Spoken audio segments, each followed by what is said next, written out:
ശ്രീയുടെ ചളിമറയിലെ മേനിയില കിച്ചുവായിരുന്നു. കാരണം കാശിയുടെ കയ്യിൽ നല്ല കിട്ടും. +2 കഴിഞ്ഞപ്പോൾ 3 പേരും ഒരേ കോളേജിൽ തന്നെ ജോയിൻ ചെയ്യും. 3 പേരും ഫസ്റ്റ് ഇയർ റാങ്കിൽ പരിചയപ്പെട്ടതാണ്. ദൈവം എന്ന വിശ്വദേവിനെയും ആൽവി എന്ന ആൽവിൻ മാത്യു ഫിലിപ്പിനെയും. ഫസ്റ്റ് ഡേക്ക് അടിയിടാതെ കിച്ചുവാണ് കാശിയെ പിടിച്ചു വെച്ചത്. പക്ഷെ അവർക്കവിടെ പുതിയ 2 കൂട്ടുകൂടെ കിട്ടി. 5 പേരും ഒരേ ക്ലാസ്സിൽ തന്നെയായിരുന്നു. ഒരു നല്ല സൗഹൃദം തന്നെ അവർക്കിടയിൽ ഉണ്ടായി. ആ സമയത്താണ് കാശിയുടെ അച്ഛൻ അവര് ബുള്ളറ്റ് എടുത്ത് കൊടുക്കുന്നത്. കിച്ചുവാണ് അവനെ ബുള്ളറ്റ് സെലക്ട് ചെയ്ത് കൊടുത്തു. ഇരുവർക്ക് ഒരുപാട് പ്രിയപ്പെട്ട ഒന്നായിരുന്നത്. പിന്നെ അങ്ങോട്ട് അതിലായിരുന്നു അവരുടെ യാത്രകളെല്ലാം. അത് അവരുടെ ജീവിതത്തിന്റെ ഭാഗമായി മാറി തന്നെയായിരുന്നു. കാശിയുടെ ആണെങ്കിൽ അത് കൂടുതൽ സമയം കിച്ചുവിന്റെ കയ്യിലായിരുന്നു. അവന് പ്രിയപ്പെട്ടതായിരുന്നത്. കാശിനെ അവരെ കോളേജിലേക്ക് പോകാനായി ബൈക്കുമായി കിച്ചുവിന്റെ വീണ്ടും നിൽക്കുവാണ്. കിച്ചുവിന്റെ അച്ഛനുള്ള സമയത്ത് അവൻ വീടിന്റെ അകത്തോട്ട് കയറാറില്ല. വേറൊന്നുമില്ല, ഉപദേശം മനസ്സായിക്കുള്ള. അതുകൊണ്ടാണ് കാശി പുറത്തുനിന്നാണ് വിളിക്കുന്നത്. കിച്ചു പുറത്തോട്ട് ഇറങ്ങുമ്പോൾ കാണുന്നത് ബുള്ളറ്റ് വെക്കുന്ന കാശിയാണ്. അവൻ കാശിയുടെ അടുത്തോട്ട് വന്ന് അവൻ പിടിച്ചിറക്കി കിച്ചു വണ്ടി സ്റ്റാർട്ട് ചെയ്തു. ഇന്നെങ്കിലും ഞാൻ ഓട്ടിക്കൊണ്ടാ സൈക്കോ. അതൊന്നും നടക്കൂല നൻപ. ഈ വണ്ടി ഞാനേ ഓട്ടിക്കും. വേണമെങ്കിൽ പുറകെ കയറാം. ഓടാ തെണ്ടി, നീ ശരിക്കും ഒരു സൈക്കോടാ പട്ടി. കാശി ചിരിച്ചോടെ പുറത്തുനിന്ന് കൊടുത്തു. എന്നിട്ട് അവന്റെ പുറകെ കയറി കിച്ചു വണ്ടി കോളേജിലേക്ക് എടുത്തു. കോളേജിൽ ചെന്നപ്പോഴേ കണ്ടു പെൺപിള്ളേരുമായി കത്തി വെച്ചിരിക്കുന്ന ശ്രീനെ ആൽവിനെയും. എന്തോന്നാ ഇത്, ഇവിടെ വൻ കോഴിശല്യാണല്ലോ, കിച്ചു ദേവയോട് ചോദിച്ചു. കിച്ചുവിനെയും കാശിയും കണ്ടതും ശ്രീ പെൺപിള്ളേരെല്ലാം പറഞ്ഞു വിട്ടു. കിച്ചു അവർ നോക്കി പുച്ഛിച്ചു.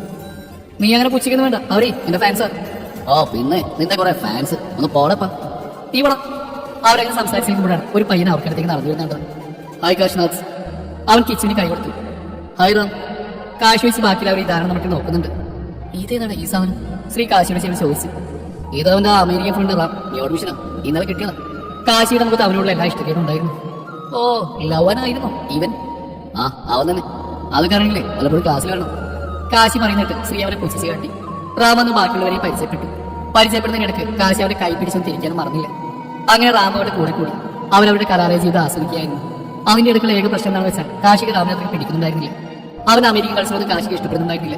കൂടാതെ കിച്ചുവിന്റെ അടുത്ത് അവൻ കാണിക്കുന്ന ഓവർ സ്വാതന്ത്ര്യം അത് കിച്ചുവിന് മനസ്സിലാവുന്നുണ്ടായിരുന്നു. അതുകൊണ്ട് തന്നെ അവൻ കഴിവത് അവർക്കിടെ പ്രശ്നങ്ങളൊന്നും ഉണ്ടാവാതിരിക്കാൻ ശ്രദ്ധിച്ചു. അങ്ങനെ ഒരു ദിവസം കാശിയും കിച്ചു എല്ലാവരും കൂടെ ക്യാനിൽ നിൽക്കുമ്പോഴാണ് ഒരു കുട്ടി അവരുടെ അടുത്തേക്ക് വന്നു. ആ കുട്ടി പറഞ്ഞു കേട്ടത് കാശി ദേഷ്യത്തിന് പുറത്തേക്ക് പോയി. പുറകെ ബാക്കിയുള്ളവരും മക്കളെ അയ്യോ എടുത്തി അപ്പൊ ഒന്നു തോന്നുന്നു, ബാക്കി രാത്രി പറയാം. പുറത്തുനിന്ന് അമ്മയുടെ ശബ്ദം കേട്ടത് അവിയൊക്കെ അതും പറഞ്ഞ് പുറത്തേക്ക് പോയി. സത്യം പറഞ്ഞാൽ എന്റെ കിളിമൊത്തം പോയി. ഇത്രയും അടുത്ത സുഹൃത്തുക്കൾ എങ്ങനെ ശത്രുക്കളായി? അതും അത്രയും ആത്മാവൊന്നും ഉണ്ടായിരുന്നവർ തമ്മിൽ. കിച്ചയുടെ ഇത്രയും അടുത്ത സുഹൃത്തായിട്ടും ഒരിക്കൽ പോലും കാശിയെ കുറിച്ച് പറഞ്ഞു കേട്ടിട്ടില്ല. എന്തായിരിക്കും അവർക്ക് സംഭവിച്ചത്? എന്റെ ഉള്ളിൽ കുറെ ചോദ്യങ്ങൾ മാത്രം അവശേഷിച്ചു. ഇന്ന് രാത്രി എന്തായാലും ബാക്കി അറിയണമെന്ന് തീരുമാനിച്ചു. ഞാൻ പുറത്തേക്ക് ഇറങ്ങി അമ്മയോടൊപ്പം കുറേ നേരം അടുക്കളയിൽ നിന്ന്. ആ സമയത്ത് എന്റെ ചിന്ത അവർക്കിടയിലെ പ്രശ്നം എന്താണെന്നുള്ളത് തന്നെയായിരുന്നു. ഇതിനിടയ്ക്കാണ് വണ്ടിയുടെ ശബ്ദം കേട്ടിരുന്നു. എങ്ങനെയെങ്കിലും രാത്രിയാൽ മതിയെന്നായിരുന്നു എനിക്ക്. രാത്രിയിൽ അവർ ഫുഡ് കഴിച്ച് എണീറ്റ ശേഷം ഞാൻ അമ്മയെ അടുക്കള വൃത്തിയാക്കാൻ സഹായിച്ചു. അവളുടെ റൂമിലോട്ട് പോകാൻ നേരമാണ് അച്ഛൻ്റെ അടുത്തേക്ക് വന്നത്. മോളെ നാളെ മുതൽ നീ കാശിയോടൊപ്പം ഓഫീസിലേക്ക് പോയി തുടങ്ങിക്കോ.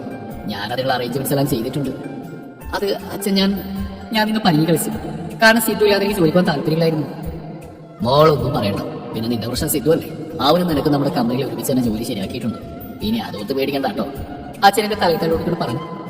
അച്ഛൻ പറഞ്ഞു കേട്ടപ്പോൾ എനിക്ക് പറഞ്ഞറിയാൻ പറ്റാത്ത സന്തോഷമാണ് ഉണ്ടായത്. എന്നാൽ സിദ്ധുവിന്റെ കാര്യം ഇങ്ങനെ അച്ഛന് മനസ്സിലായി. ചിലപ്പോൾ എന്റെ അച്ഛൻ പറഞ്ഞു കാണും.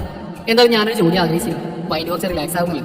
പിന്നെ അയാളുടെ ഓഫീസാണെന്നുള്ള ഒരൊറ്റ കുഴപ്പം മാത്രമേ ഉള്ളൂ. എന്തെങ്കിലും ആവട്ടെ. അച്ഛൻ പോയി കഴിഞ്ഞപ്പോൾ ഞാൻ അവിടെ റൂമിലേക്ക് കയറാൻ പോയപ്പോഴാണ് അയാൾ എന്റെ അടുത്തേക്ക് വന്നത്. നീ എന്താ ഇവിടെ കിടക്കുന്നില്ലേ? അല്ല, ഞാനിന്ന് ആ വീട് കൂടെയാണ്. ഞാനൊന്ന് പനി കൊണ്ട് പറഞ്ഞു. നീ എന്റെ ഭാര്യ, അപ്പൊ നീ എന്റെ റൂമിലാണ് കിടക്കുന്നത്, വാ ഇങ്ങോട്ട്. അയാൾ എന്റെ കൈ പിടിച്ച് റൂമിലോട്ട് കൊണ്ടുപോയി. എന്റെ പ്ലാനൊക്കെ വെള്ളത്തിലായതിന്റെ വിഷമത്തിൽ ഞാൻ കയറി കിടന്ന് തുടങ്ങി. അങ്ങേര് ലാപ്പിൽ എന്തെങ്കിലും ചെയ്യുന്നുണ്ടായിരുന്നു. രാവിലെ അലാം നിർത്താടിക്കുന്ന ശബ്ദം കേട്ടാണ് എണീറ്റ് ഫോൺ കയ്യെത്തിച്ച് ഓഫാക്കി കുറച്ചു നേരം അവിടെ തന്നെ കിടന്നു. പതിയെ തലവീസ് നോക്കുമ്പോൾ ബെഡിന്റെ അറ്റത്ത് കിടന്നാണ് ഇപ്പോൾ എന്നോട് ചേർന്നാണ് കിടക്കുന്നത്. ഒരു കൈ എന്റെ വയറിലൂടെ ചുറ്റി പിടിച്ചിട്ടുമുണ്ട്. ഞാൻ വേഗം എഴുന്നേറ്റിരുന്നു അയാളുടെ കൈ എടുത്തു മാറ്റി.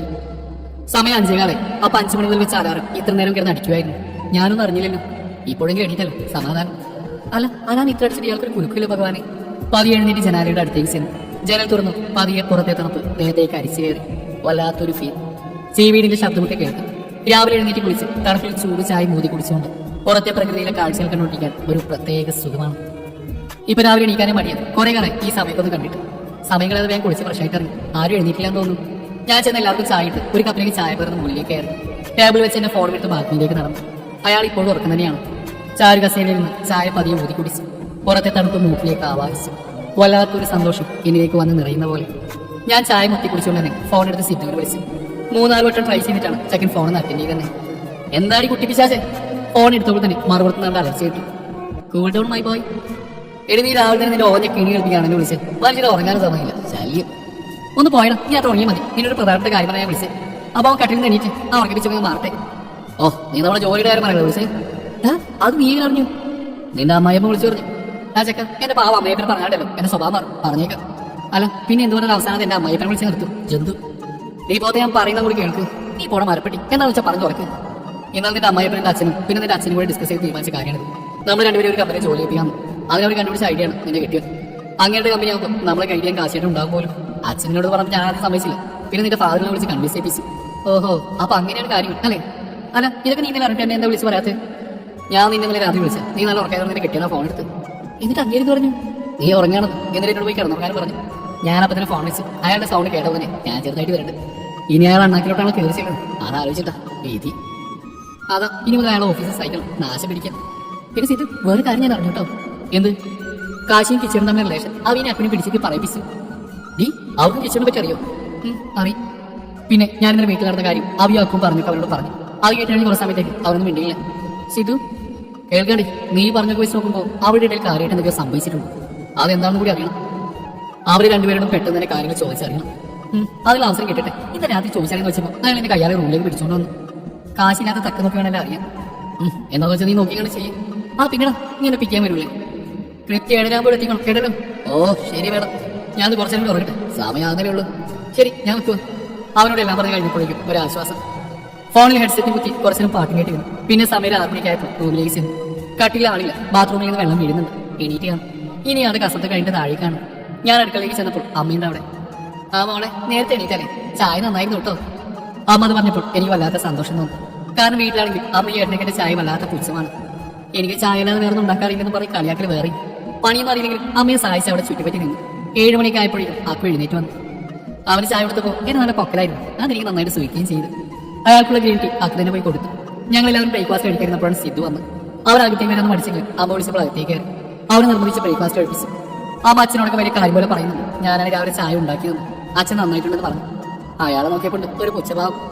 വേണേ കുടിക്കണ്ട അല്ല പിന്നെ എന്നെ പൂച്ചയ്ക്ക് വേണം, ഞാൻ ഉണ്ടാക്കിയത് വേണം. സിദ്ധുവിന്റെ വായനൊന്നും ഇരിപ്പുണ്ടെങ്കിൽ ഞാനത് നോക്കുന്നിടത്തേക്ക് നോക്കി. എന്താ ഒരു കരിമ്പ് ഇറങ്ങിയിരുന്നു. വേറെ ആരുമില്ല. അവൻ തന്നെ മുടിയെല്ലാം മുകളിലേക്ക് പൊക്കി കെട്ടി പാറി പറഞ്ഞിരിക്കുന്നു. കണ്ണിലെല്ലാം കൺമശി വാരി പരത്തിയിട്ട് മുഖത്ത് കൊമ്പൻ മീശൊക്കെ വരച്ച് തറയും ചൊറിഞ്ഞിടുന്ന നല്ല അസൽ ബാസന്റെ ലുക്ക്. ഞങ്ങൾ രണ്ടുപേരും നോക്കിയിരിക്കുന്നുണ്ട്. ബാക്കിയെല്ലാവരും തിരിഞ്ഞു നോക്കി. ആവി അങ്ങനെ കിടന്നു എല്ലാവരുടെയും നോട്ടും അക്കുവിന്റെ മേലെയായി. അവൻ എല്ലാവരെയും നോക്കി സൈക്കിളിൽ നിന്ന് എഴുതി പാസ്സാക്കി. ആവിയാണെങ്കിൽ ഒന്നറിയാതെ അമ്മേനെ വിളിച്ച് അമ്മേനെ അടുത്തേക്ക് ചെന്നു. അവിടെ ആ വിളിയും കൂടെ കേട്ടതോടെ ഞങ്ങൾക്ക് എല്ലാവർക്കും ചിരി പിടിച്ചേക്കാൻ പറ്റാതായി. അച്ഛനായിട്ട് ശരിക്കും തുടക്കി വിട്ടു. അത് ഞങ്ങളെല്ലാവരും ഏറ്റുപിടിച്ചു. അവൾ അമ്മയുടെ അച്ഛനൊക്കെ മുഖത്തേക്കൊക്കെ മാറി മാറി നോക്കി. അമ്മ എങ്ങനെയാവളെ മിറലിന്റെ മുമ്പിൽ കൊണ്ടുപോയി നിർത്തി. അയ്യോ എന്ന് വിളി അതിന്റെ കൂടെ അക്കുന്നുള്ള നീട്ടുള്ള വിളിയും കേട്ടു. അപ്പോഴേക്കും അവൻ എണീറ്റ് ഓടി. കാശിയെ നോക്കിയപ്പോഴുണ്ട് അയാൾ അവിടെ രണ്ടുപേരെയും കളികൊണ്ട് ചിരിക്കുന്നു. ഇയാൾക്ക് ചിരിക്കാനൊക്കെ അറിയോ ദൈവമേ? ഞാൻ നോക്കുന്നുണ്ടാണെന്ന് തോന്നുന്നു. അയാൾ എന്നെ നോക്കി. ഞാൻ അപ്പം തന്നെ നോട്ടം മാറ്റി.